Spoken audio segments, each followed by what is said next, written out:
தெய்வத்தின் குரல் மூன்றாம் பாகம். உபவாசம் எல்லா வகுப்பாரும் ஏற்றம் பெற்றது.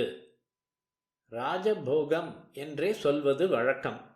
ராஜாக்கள் மது மாம்சாதிகள் உள்பட ஓரளவுக்கு சாப்பிடுவதற்கு அதிகாரம் பெற்றவர்கள். ஆனால் அவர்களும் ஏகாதசி உபவாசத்தை நியமத்தோடு அனுஷ்டித்திருக்கிறார்கள்.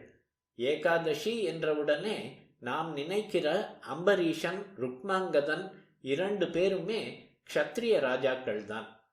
கார்த்தாலே எழுந்தவுடன் குளிர்ந்த வேளையில் குளிர்ந்த மனசோடு நினைத்து நமஸ்காரம் பண்ண வேண்டிய பரம பாகவதர்களை பற்றி ஒரு ஸ்லோகம் உண்டு.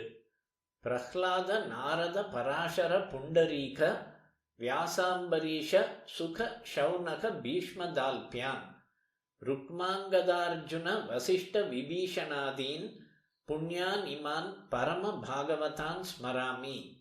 இதிலே அம்பரீஷனும் ருக்மாங்கதனும் இடம் பெற்றதற்கு காரணமே அவர்களுடைய ஏகாதசி அனுஷ்டானந்தான்.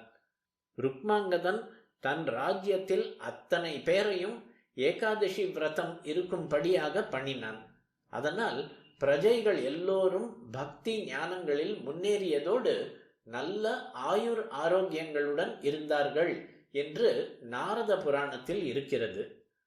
ரொம்பவும் உச்சத்தில் உள்ள ராஜாக்கள் மட்டும் இல்லை. கைஷிகன் என்று தீண்டாதார் வகுப்பைச் சேர்ந்த பக்தர்.